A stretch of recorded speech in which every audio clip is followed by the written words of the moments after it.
আসসালামু আলাইকুম। প্রিয় দর্শক, গত কদিন ধরেই একটা আলোচনা রাজনৈতিক অঙ্গনে বেশ শোনা যাচ্ছে।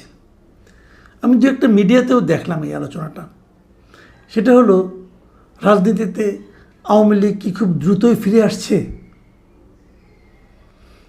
এই প্রশ্নটা খুব স্বাভাবিক। আওয়ামী লীগ যে বাংলাদেশের রাজনীতিতে ফিরে আসছে এটা নিয়ে আমার কোনো সন্দেহ নাই, কিন্তু সেই আশাটা কত দ্রুত হবে এটি হলো আলোচনা।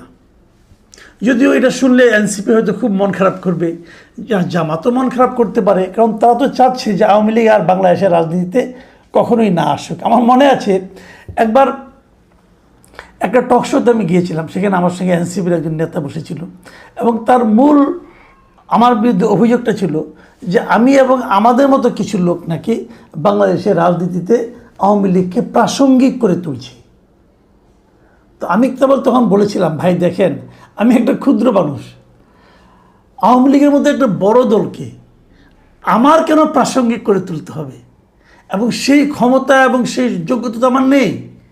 আওয়ামী লীগ রাজনীতিতে, বাংলাদেশের রাজনীতিতে আওয়ামী লীগ সব সময়ই প্রাসঙ্গিক, মানে যখন আপনি বলছেন তখনও প্রাসঙ্গিক এবং আগামীতে আরও প্রাসঙ্গিক হবে, এটাই স্বাভাবিক। আওয়ামী লীগ ছোটোখাটো কোনো দল তো না রে ভাই।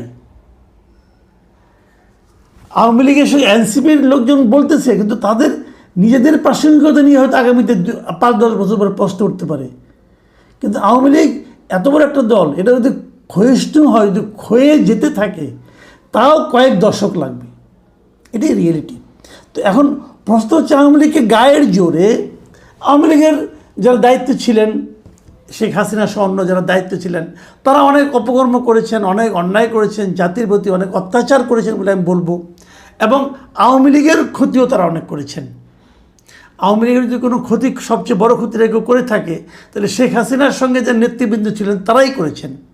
এটা নিয়ে আওয়ামী লীগের মধ্যেও ক্ষোভ আছে, তারাও হয়তো এদেরকে, এই নেতৃত্বকে অপছন্দ করে। কিন্তু তার মানে আওয়ামী লীগ দল হিসাবেই নিশ্চিহ্ন হয়ে যাবে এবং কখনোই এই দেশের রাজনীতিতে আসতে পারবে না, প্রাসঙ্গিক হবে না, এরকম যদি কেউ ভাবে, সে ভেবে মনে মনে আনন্দ পেতে পারে, এছাড়া এর থেকে আর কোনো লাভ হবে না। হ্যাঁ, আমি যে কথা বলছিলাম, আওয়ামী লীগ কি শিগগিরই ফিরে আসছে এটা মনে হচ্ছে, এবং একাধিক মিডিয়া লিখেছে যে ঈদের পরে হয়তো আওয়ামী লীগ ফিরে আসবে। আমার ধারণা আওয়ামী লীগের ফেরাটা অবশ্যম্ভাবী, অবধারিত, এটা ফিরবেই তারা। কারণ এদেশে আওয়ামী লীগের প্রত্যাবর্তনটা বিলম্বিত হতে পারত, আরও অনেক বিলম্বিত হতে পারত, যদি ডক্টর ইউনূস কিছু মূর্খের মতো কিছু আচরণ না করতেন। এবং সেই মূর্খের মতো আচরণগুলির প্রধান আচরণটা হলো যে আওয়ামী লীগের ঘরবাড়ি জ্বালিয়ে দেওয়া, গ্রামাঞ্চলে আওয়ামী লীগের নেতা, ছোটোখাটো আওয়ামী লীগের সমর্থকদের উপর মব পরিচালিত করা, এবং সবশেষ আওয়ামী লীগের রাজনৈতিক কর্মকাণ্ডকে স্থগিত করে দেওয়া। এই প্রত্যেকটা কাজ করার মাধ্যমে তাদের মেধা তাদেরকে বলেছে যে আমরা লাভ করছি, বাস্তবতা হলো তারা ক্ষতিগ্রস্ত হয়েছে এবং আওয়ামী লীগ আরও বেশি জনপ্রিয় হয়েছে।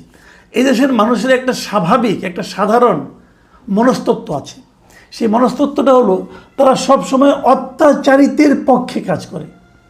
তাদের চিন্তা, তাদের ভালোবাসা, তাদের সহানুভূতি সবসময় যে মার খায় তার প্রতি থাকে। হয়তো সে মুখের উপর প্রতিবাদ করতে পারে না, কিন্তু মনে মনে ভাবে, আহা, এই লোকটাকে কেন মারছে এরা, এটা ভাবে।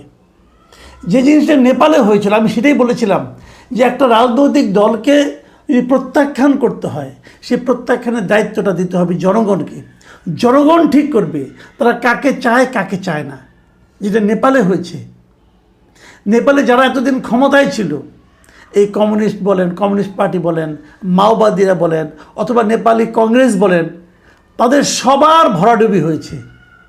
একেবারে নতুন একটা দল তারা কিন্তু উঠে এসেছে। তাদেরকে ভরাডুবি কে করিয়েছে? সরকার না। সরকার একদিনের জন্য তাদের রাজনৈতিক কর্মকাণ্ডকে স্থগিত করে নাই। তারা সবাই প্রচারণা চালিয়েছে তাদের মতো করে। আর এই জেনজি সাপোর্টেড যে পার্টি, তারা করেছে তাদের মতো করে। জনগণ পরিবর্তনটা চেয়েছে, জনগণ তাদের অপকর্মের জন্য তাদেরকে প্রত্যাখ্যান করেছে। এই সুযোগটা আমাদের দেশের জনগণকে দেওয়া উচিত ছিল, সেই সুযোগটা না দিয়ে ডক্টর ইউনূসের সরকার যারা আছেন এবং তাদের সঙ্গে যারা তরুণ যারা ছিলেন, তার সঙ্গে জামাত, এই লোকগুলি একটা স্থূল বুদ্ধির পরিচয় দিয়ে আওয়ামী লীগকে গায়ের জোরে কার্যক্রম স্থগিত করেছে। লাভ কি হয়েছে? লাভ হবে না। আগামীতে আওয়ামী লীগ ফিরে আসবে কি হবে সেটাও বলি। আগামীতে স্থানীয় সরকার নির্বাচন কিন্তু হবে। স্থানীয় সরকার নির্বাচন কি এবার দলীয় প্রতীকে হবে? আগে কি হতো? আগে স্থানীয় সরকার নির্বাচনের একটা পদে, মানে মেয়র পদ অথবা চেয়ারম্যান পদ, এই পদটাকে তারা দলীয়ভাবে করতো, মানে প্রতীক থাকতো, দলীয় প্রতীক থাকতো। আমি মনে করি এটা ভুল, এবং এই ভুলের খেসারত কিন্তু আওয়ামী লীগ দিয়েছে। এটা আওয়ামী লীগই প্রবর্তন করেছিল, আওয়ামী লীগ এই ভুলের খেসারত দিয়েছে। আর কাউন্সিলর, মেম্বার অথবা কমিশনার যারা আছে তাদের নির্বাচনটা হয় নির্দলীয়ভাবে। অন্তর্বর্তীকালীন সরকার দায়িত্ব নেওয়ার পর তারা সমস্ত মেয়র, মানে পৌরসভার মেয়র এবং কাউন্সিলর এবং কমিশনার এবং সিটি কর্পোরেশনের মেয়র এবং কাউন্সিলর সব পদগুলোকে বাতিল করে দিয়েছে। এটা আমি মনে করি একটা অন্যায় করেছে। যাই হোক, তারা করেছে। করার পর তারপর তারা সেগুলোতে প্রশাসক নিয়োগ করেছে। এই প্রশাসক কারা ছিল? বিভিন্ন পর্যায়ে সরকারি কর্মকর্তারা ছিল। এর বিপরীতে এই সরকার দায়িত্ব নিয়ে প্রথমে যে কাজটা করেছে, সেই প্রশাসকগুলিকে সরিয়ে নতুন প্রশাসক নিয়োগ করেছে। এরা কাকে করেছে? বিএনপি পন্থী লোকজনকে করেছে, বিএনপির লোকজনকে, বিএনপির দলের নেতাদেরকে এই সিটি কর্পোরেশনে। এরই মধ্যে দেশের 12টা সিটি কর্পোরেশনের মধ্যে 11টাতে তারা তাদের দলের লোককে মেয়র হিসেবে নিয়োগ দিয়েছে। আর আরেকটা সিটি কর্পোরেশন, যেটা নাকি চিটাং সিটি কর্পোরেশন, সেখানে আদালতের আদেশের মাধ্যমে তার যে লোকটা মেয়র হিসেবে আছেন উনিও তাদের দলের লোকই আছেন, বিএনপি করতেন উনি এক সময়। তো তার মানে সবগুলো সিটি কর্পোরেশন বিএনপি কিন্তু একভাবে দলীয়ভাবে দখল করেছে। আমার বিবেচনায় ঠিক হয়নি। তারা হয়তো ভেবেছে আমি দখল করলাম, তারপরে 6 মাস 1 বছর পরে আমি নির্বাচন দিব, আমি গুছিয়ে নেই। এই যে গোছানোটা আছে না, এই গোছানোটা আপনাদের জন্য বুমেরাং হবে। আমি এটা কালকেও বলেছি, আজকে আবারও বলি, বুমেরাং হবে। আমি আজকে আবার দেখলাম দেশের 42টা জেলা পরিষদে তারা প্রশাসক নিয়োগ করেছে, এবং বলা বাহুল্য এগুলোতেও সব দলীয় লোক কিন্তু তাদের দলের লোকজনকে নিয়োগ করেছে। এবং যারা এমপি ইলেকশনে হেরেছে তাদেরকে এনে জেলা প্রশাসনে, জেলা পরিষদের প্রশাসক বানিয়েছে। আমি মনে করি এগুলো বুমেরাং হবে। তারপরে বিএনপি তাদের রাজনীতি তাদের মতো করে করবে, এবং এটা ফেরানোর জন্য শেষ পর্যন্ত নির্বাচনে কারচুপি করবে কিনা আমি জানি না, তবে সে আশঙ্কা আমি কিন্তু দেখতে পাচ্ছি। যদি সেরকম কিছু হয় তার পরিণতিও বিএনপিকেই ভোগ করতে হবে। আমি জানি না কী হবে। যাই হোক, আমরা অপেক্ষা করি। আমরা আশা করব যারা প্রশাসক হিসেবে দায়িত্ব পেয়েছেন তারা ওখানে যে ভালো ভালো কাজ করবেন, এবং ভালো কাজ করার মাধ্যমে জনগণ তাদের প্রতি আকৃষ্ট হবে, জনগণ তাদেরকে ভালোবাসবে, এবং সেই ভালোবাসাজনিত কারণে তারা অনেক ভোটের ব্যবধানে জিতে আসবে। বিএনপির এই যে পরিকল্পনা, এই পরিকল্পনা হোক, এটা ভালো খারাপ না, এটা নিয়ে আমার কোনো আপত্তি নাই। একজন তো জিতলেই হলো, আমরা একজন ভালো লোককে চাই। কিন্তু দেখা যাবে কি, যদি এগুলো দলীয় প্রতীকে না হয় তাহলে কিন্তু আপনি এখানে আওয়ামী লীগকে পাবেন। আওয়ামী লীগ হয়তো প্রথমেই মেয়র পদে খুব ভালো করবে না, দিতেও চাইবে না, তারা হয়তো ওই পদে যাবেও না। যদি নির্দলীয় হয় তারা নির্দলীয়ভাবে তাদের দলের সঙ্গে যারা জড়িত আছে তাদেরকে তারা কমিশনার অথবা কাউন্সিলর অথবা মেম্বার পদে তারা মনোনয়ন দেবে, এবং তাদের মধ্যে অনেকেই পাশ করে আসবে। এই ব্যাপারে আপনারা নিশ্চিন্ত থাকতে পারেন। এখন বলবেন আমার এই কথার ভিত্তি কি? আমি ভিত্তিগুলি বলি। দেখেন, সারা দেশে এই যে আইনজীবীরা আছে না, আইনজীবীদের একটা সমিতি আছে, আইনজীবী সমিতি। দেশে 74টা আইনজীবী সমিতি আছে সারা দেশে, বিভিন্ন জেলায়, হাইকোর্টে, সুপ্রিম কোর্টে, এরকম জায়গা আছে।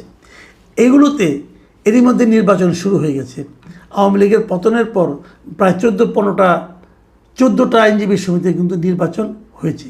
প্রথম দিকে ভালো করেনি, এখন কিন্তু ধীরে ধীরে আওয়ামী লীগের লোকজন এই নির্বাচনগুলিতে ভালো করতেছে। আমি দু একটা উদাহরণ দিয়ে বলি। গত 28শে ফেব্রুয়ারি কক্সবাজার জেলা আইনজীবী সমিতির নির্বাচন হয়েছে। সেখানে 17টা পদের মধ্যে 7টাতে জিতেছে আওয়ামী লীগ সমর্থিত প্যানেল। 17টার মধ্যে 7টা। তারা সভাপতি সেক্রেটারিতে জিতে নাই, ওগুলোতে বিএনপি এবং জামাত জিতেছে। কিন্তু অন্যান্য পদের মধ্যে 17টার মধ্যে 7টাই জিতছে আওয়ামী লীগের লোক, আওয়ামী লীগের সমর্থিত লোক যারা।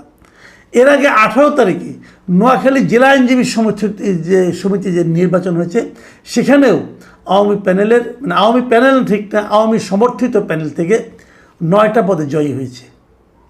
তার আগে 26শে জানুয়ারি ব্রাহ্মণবাড়িয়া আইনজীবী সমিতির নির্বাচনেও সভাপতি সহ 10টি পদ পেয়েছে আওয়ামী লীগ সমর্থিত প্রার্থীরা। তাহলে এটা খুব স্বাভাবিক। এছাড়া আপনার লক্ষ্মীপুরেও এরকম জেলা আইনজীবী সমিতিতে 8টা পদ পেয়েছে তারা, চাঁপাইনবাবগঞ্জেও 6টা পদ তারা পেয়েছে। কিন্তু তো এইভাবে কিন্তু চলতে থাকবে আগামীতে, এই ধারাটা অব্যাহত থাকবে। এবং এরই ধারাবাহিকতায় আগামী মে মাসের মাঝামাঝি 13-14 তারিখে মে মাসের সুপ্রিম কোর্ট আইনজীবী সমিতির নির্বাচন হবে। আপনারা দেখবেন সেখানেও আওয়ামী সমর্থিত আইনজীবীদের একটা বড় অংশ পাশ করে আসবে। এমনকি এটাও বলা যায় সভাপতি সেক্রেটারি পদে হয়তো বা আওয়ামী লীগের কোনো প্রার্থী থাকবে না, কিন্তু যারাই প্রার্থী থাকবে তাদেরকে জেতার জন্য আওয়ামী লীগের সমর্থিত যারা আইনজীবী আছে তাদের সমর্থন নিতে হতে পারে। এতে অবাক হওয়ার কিছু নাই, কিন্তু নাই এই কারণে কি, আপনি জাতীয় নির্বাচনটাই দেখেন না কেন, এই জাতীয় নির্বাচন আওয়ামী লীগ ছিল না, কিন্তু যারা জিতেছেন তারা কিন্তু আওয়ামী ভোটেই জিতেছেন। তারা আওয়ামী লীগের প্রচুর ভোট পেয়েছেন, এবং আওয়ামী লীগের ভোটটা এখানে ডিসাইডিং ফ্যাক্টর হিসেবে কিন্তু কাজ করেছে অনেক জায়গায়। তো এই বিষয়গুলো যদি মাথায় রাখেন তাহলে আওয়ামী লীগ ফিরে আসছে, এটা স্বাভাবিক। প্রশ্ন হলো আওয়ামী লীগ যখন ফিরে আসবে অথবা আসতে থাকবে, তারা কি পুরনো নেতৃত্ব নিয়ে আসবে নাকি নতুন নেতৃত্ব নিয়ে আসবে? এটাই হবে সামনে $1 মিলিয়ন প্রশ্ন। দেখা যাক কি হয়। সবাই ভালো থাকবেন। আল্লাহ হাফিজ।